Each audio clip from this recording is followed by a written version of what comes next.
Safe to say there are some rather good days at work doing what I do, but this is right up there with the best of them. 12 new Bonnevilles bikes across 6 models that they've announced today as updated for 2026. We've got 2 of each of the T100, the T120, the T120 Black, the Bobber, the Speedmaster and the Scrambler 900, 1 standard bike and 1 accessorized in different colors so I can show you how they all look.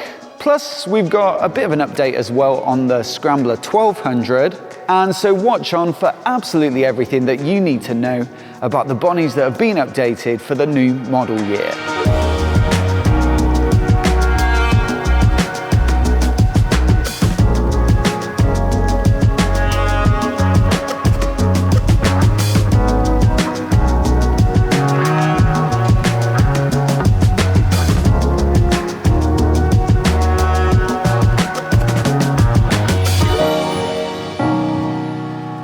Now, very quickly, before we get into the new bikes, if like me, you've got a Bonnie, or pretty much any other retro bike for that matter, you know, it's probably not gonna have connectivity, navigation, and stuff like that built in. So if you do want some of those modern features on the bike, then you'll need to mount your phone on the bars. And we recommend Quad Lock, who I believe are the best in the business. So a huge thanks to them for supporting the channel and sponsoring this video. We wholeheartedly believe in the quality of their products. We've been partners for years now, and so do check out the links down in the description to find out more. I've used their Handlebar Mount Pro, vibration dampener to keep the phone safe from any harmful vibes, their wireless charging head straight into the USB port under the seat on my T120, and it's the perfect setup for a beautiful bike like this, if I do say so myself. So look, we're gonna work our way around the room in order so we don't miss any of the updates, but we'll start with this, the T100, which is effectively the entry point into the more old school side of the Bonnevilles lineup.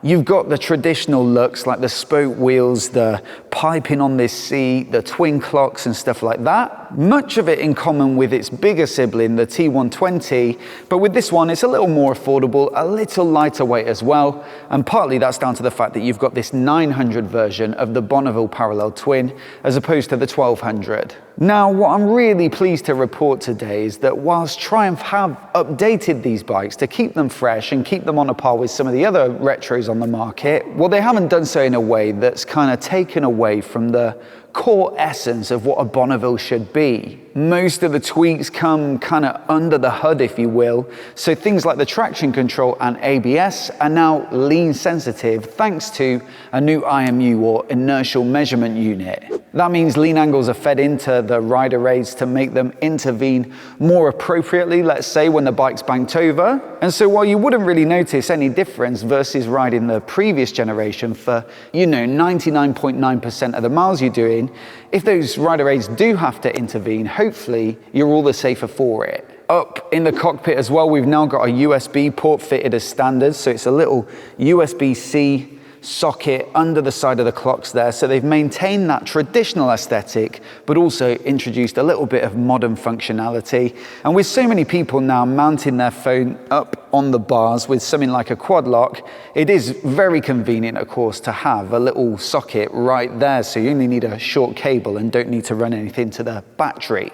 One of the tweaks I really like on this bike is the new headlight. They've kind of taken the same DRL shape as something like the Speed Twin 900. And so while it doesn't really compromise, like I say, the overall classic look of the bike, well, I think it just gives a little more visual interest from the front end and makes it look a touch more premium. Now, another possibility as well in terms of the tech is cruise control. That's now available as an accessory for the T100. It's standard on some of the other models, but for me, definitely a nice option to have if you want to do a bit of extra mileage on this bike, and perhaps a sensible move from Triumph to do it as an accessory because not everybody wants it. And like I say, with this being the entry point into the Bonnie lineup, well, you don't want to push up that base price too much. Otherwise though, really it's about the visuals. We've got some new paint jobs available. This one in the red and black with the gold pinstripe looks very nice, but I really like this accessorized bike over here because it's got a bit of a metallic sheen to this white, which looks fantastic when you get a bit of bright light on it. And then also the eagle-eyed amongst you might have noticed that there's a slightly different Bonnie logo on the side panels here with a bit of a circle around the outside. So you get that on this bike and the T120s and the T120 Black. So potentially a bit more style in there and a bit more visual interest again. As for the accessories fitted to this particular bike, we do have a couple of engine badges and there are some other options around grips and stuff like that, but they have kept this one fairly minimal. Some of the other bikes we'll get onto in a bit are quite a bit more heavily accessorized. So moving up to the T120, and like I say, you get the bigger 1200 Bonneville parallel twin in these bikes, which gives you a bit more punch, especially in the sort of torquey low end and mid range. Plus, you got the twin discs up front, although the trade-off is there is a touch more weight to these bikes, and so potentially newer riders might prefer the slightly more manageable, slightly less powerful T100, but I think, well, my personal bike is a T120, so this would be the one for me. Most of the updates that we just talked about apply to this as well. So we've got that new headlight, the USB-C socket on the bottom of the twin analog clocks there, cornering ABS and cornering traction control as standard, and these ones also get, like I say, cruise control as standard, so you don't need to pay extra for that. One thing that did jump out at me though from the press release about these bikes that's specifically interesting around the 1200s is that previously you couldn't limit these down to A2 license compatibility. It was only the T100s, for example. But now for the 2026 model year, these ones, the T120s, also the Bobbers and the Speedmasters, can all be restricted, and so that opens up a few more possibilities if you are on that A2 license. Other than that, we've got some fresh paintwork again, so we've got this red and silver on this particular accessorized bike. But I think of the two, it's this Aegean blue and cream kind of job that really stands out. It looks, again, really nice with the metallic in the blue. And I'm sure that one's going to go down an absolute storm with anyone who prefers that more heritage-inspired finish on one of their Bonneville bikes. As for the accessories, well, this one's got the barrel grips, which are a touch more chunky. I like the feel of those.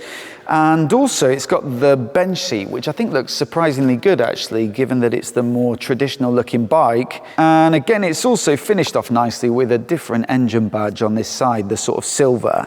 Now, I say my own personal bike is a T120, but actually it's a T120 Black. And for me, this is my favorite looking line of Bonnevilles, let's say, that they've ever made. You've got the same overall silhouette as the regular T120, but just with a less kind of bright and chromy finish and a bit more of a subdued and stealthy and mean looking vibe, which is mainly achieved, I guess, by blacking out a lot of the hardware. You'll notice you get either a black tank on this or this rather cool matte dark grey with a bit of pinstriping as well. And again, naturally, this gets all the same updates. Headlight, USB-C socket, cornering rider aids, and the new finishes, and also that new logo on the side there. This particular accessorized bike has some really nice stuff on it. We've got the 4-bar Triumph badge there, we've got the barrel grips again, we've got a different handlebar clamp, and also the bench seat, along with the slightly more svelte looking kind of bullet shaped indicators. And this has a little bit of a hint of what could be achieved if you did a bit of a custom job on one. Now onto the bobber, and this is where some of the changes start to get a bit more significant, especially as we work our way up to that heavily revised Scrambler 900. For this one though, there's a more substantial tweak to the way it looks. You've got slightly different side panels. They've tweaked the sprocket cover down here. Also these sort of throttle body covers, and the headlight housing as well has a slightly more contemporary look. Lovely new paint jobs on these ones as well. We've got a metallic blue, metallic black, a bit of a silver stripe down the middle. That one looks great, but also we've got a more stealthy looking, almost bobber black style, grey, black and red. On top of the styling though, we've got the cornering ABS, cornering traction control, cruise control still standard on this, the USB-C socket up on the clocks there, and also the A2 restriction possibility.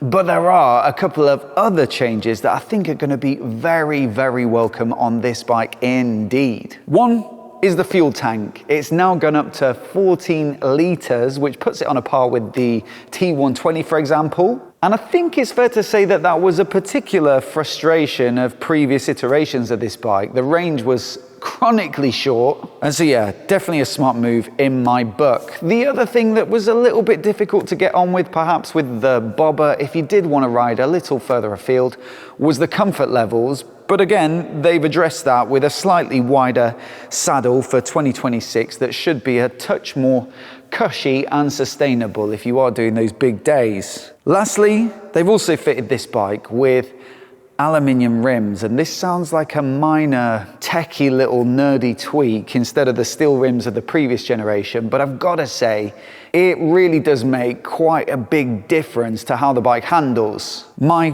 T120 Black that I was just talking about is a 2016 model. It's the first generation of the liquid cooled T120. And that bike came with the steel rims, and I've got to say it does handle a little heavy, especially when you compare it with one of the newer T120s, which I've also been lucky enough to ride, where they did update it a few years back with aluminium rims. Now, not only do lighter aluminium rims mean quicker changes of direction and brisker acceleration and deceleration, but also it's less unsprung mass as well, which does allow the suspension to do its job or work more easily. So I'm expecting them to feel a little bit more lively out on the road, although of course, being a bit long and low and raked out, this is probably not the one to go for if you're looking for the best possible handling. That's where the Speed Twins, for example, really do shine if you're looking for a Bonnie that really does handle. But this should make for a nice, relaxed, easy cruiser with a really cool look to it, and also a little bit better now for going a touch further. Right then, next up we have the Speedmaster, which is a close relative of the bobber. Very much the same chassis with the, long raked out geometry, that big oversized balloon front tire. But this bike is built to look a little more traditional, almost like a T100 or T120, if you will, but biased more so towards touring and distance and comfortable riding. So again, optimized cornering ABS, optimized cornering traction control, the new side panels and covers and the new sprocket cover there as well, the 14-litre tank, which again is going to be very welcome, and also those aluminium rims, which should quicken up the handling. But I think the most significant update here is to the ergonomics, with again a slightly wider seat, not just for the rider in this case, but also the passenger, because you've got this little pillion seat. And so yeah, it's not the most comprehensive bike on the entire motorcycle market in terms of passenger amenities, but a slightly larger seat is certainly going to be welcome and make those longer stints in the saddle a touch more sustainable. What always made this bike a little bit unusual though is the handlebar position. It's like a sort of beach cruiser swept back bar position that almost has your hands kind of turned in a little bit because it's that mustache shape that really swoops round. What they say they've done for 2026 is just straightened it up a little bit, and so it doesn't feel quite so unusual perhaps now, and so maybe that's going to make it more appealing to a wider range of riders, because I do think the riding position previously, although it was very comfortable, it was a little bit of an acquired taste. Now this, I think in terms of the accessorized bike, shows the greatest difference between the two, because this really shows what you can do in terms of turning it into more of a, touring capable spec, with a bit of a windscreen here, in fact quite a decent size of windscreen, and also a passenger backrest and some engine bars down here as well. Plus, on top of all that, again, new paintwork, and I do like this black, white and gold, and they've gone for the same sort of graphical scheme on this one, but just with a red up top, and yeah, very, very nice looking indeed. It's a bit more of a kind of classy, classic finish. I've saved though the biggest update for last, because this one is the Scrambler 900, and it kind of follows on from the Speed Twin 900, which is closely related to, that also got a significant update for the last model year. This is a much more modern looking bike than previous Scrambler 900s, with a fairly different finish in terms of like the headlight, the way the fork looks, the tank shape, the side panels, the graphics they've chosen as well. But I do think, although the previous gen was very, very nice looking, well, it does help to move this on a little bit and also properly differentiate it from more traditional looking bikes like the T100. Thing is though, it's not just the looks. Although the engine is the same as well, the different chassis specs should make it a bit more of a capable bike in terms of the ride, with a new upside down fork. That's quite a big improvement, and also some Showa piggyback reservoir shocks, which I'm hoping will be a little more nuanced, a bit more controlled, let's say, than the previous generation. And it will also be interesting to see how they perform off-road. It's not a particularly tall bike, it's not one that you'd necessarily choose for hard off-road riding, but certainly some gravel trails and stuff like that, I'll be very keen to give this one a try.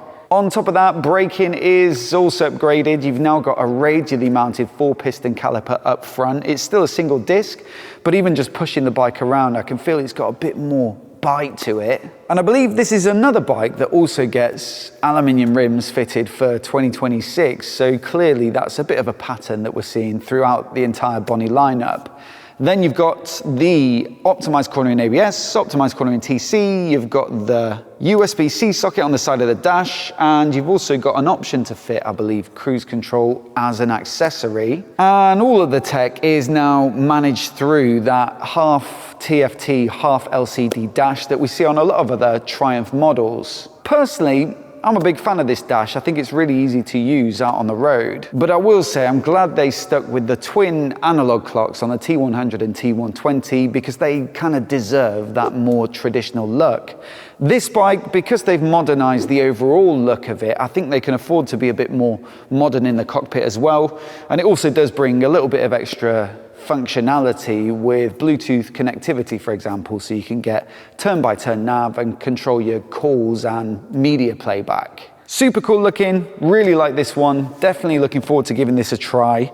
And also this accessorized bike has some nice extra little trinkets on it, like the mirrors. I really like this khaki green paint job. Fly screen, headlight guard, it's got a bit of a handlebar brace and pad as well, and so that definitely pushes this one a little more towards that kind of rugged Scrambler sort of look. I also mentioned the Scrambler 1200 has been updated, or the XE version anyway, which previously had Öhlins shocks and a Showa fork until a couple of years back when they updated it with Marzocchi suspension. They have decided to revert back to the Öhlins and Showa setup for 2026. And so for anyone who preferred that sort of suspension configuration, well, that's good news indeed. And that comes along with a few new paint options just to keep it looking fresh. So that rounds off a whistle-stop tour of the updates to the Bonnevilles lineup for 2026. Do hit subscribe if you want to see all of the Triumph updates for the new model year. They say they've got 29 updates for 2026. They'll be announced over the next few months, and I'll be covering as many of them as I can in as much detail as I can. In fact, they've got another announcement next week. They've already teased that, and I've already shot that one today.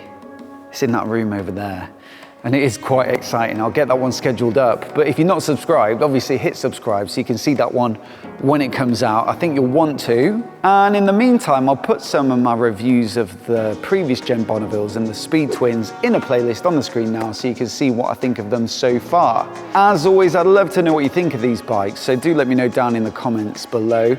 I'd love to know which one you'd most like to take out for a spin. For me, probably still a T120 black, but I am a little bit biased.